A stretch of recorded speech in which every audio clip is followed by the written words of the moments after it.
وسعوا الفرو.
Allez vers vous.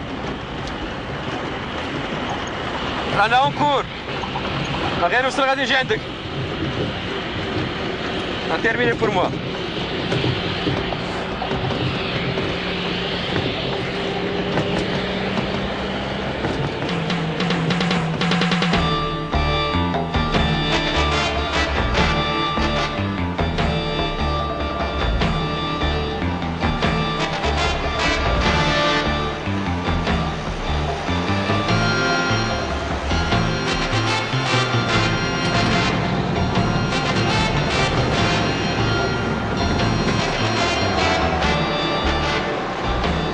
Après l'achèvement de 3 murs infranchissables, équipés de radars et de systèmes de surveillance électronique, l'armée marocaine avait rouillé le triangle qui relie les villes de Smara, El Ayoun et Boukra.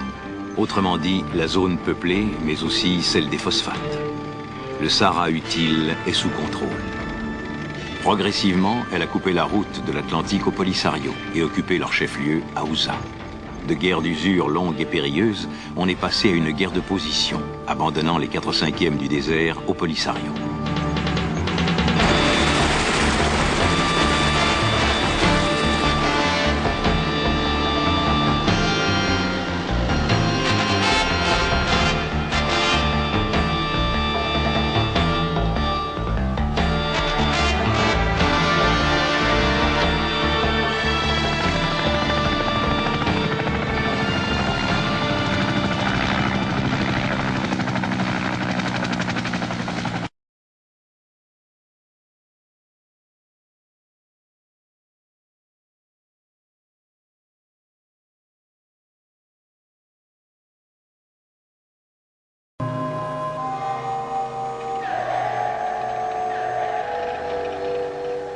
Sur le terrain, les forces du Polisario ont l'initiative des opérations.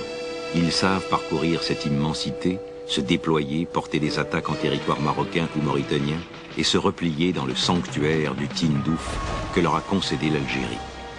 Équipés d'un armement mobile et sophistiqué que leur livrent la Libye et l'Algérie, ils remportent des victoires en attaquant des garnisons marocaines isolées. L'armée marocaine se retranche dans les chefs-lieux du désert autour d'El Ayoun. Mais elle a l'avantage du nombre ainsi que l'aviation. Le Sahara s'embrase. Des camps de réfugiés apparaissent.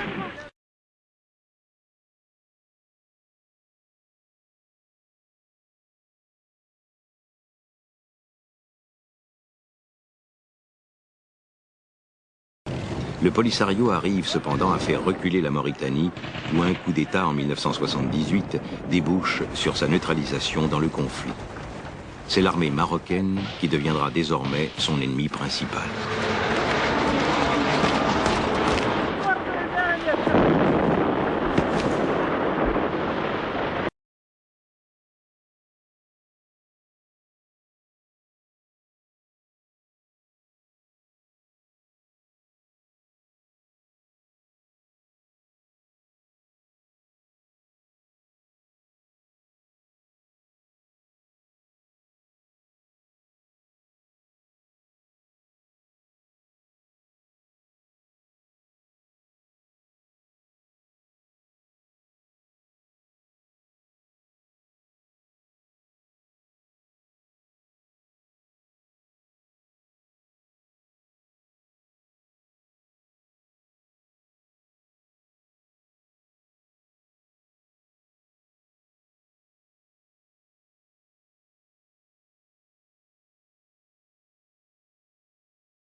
à l'extérieur qu'à l'intérieur du royaume, Hassan II doit affronter les risques du métier. La frontière entre l'Algérie indépendante et le Maroc demeure incertaine. Elle est à l'origine de la guerre des sables qui, en 1963, les opposera dans la région du Tindouf, près des marches sahariennes. Le retrait des troupes marocaines laisse entier le contentieux.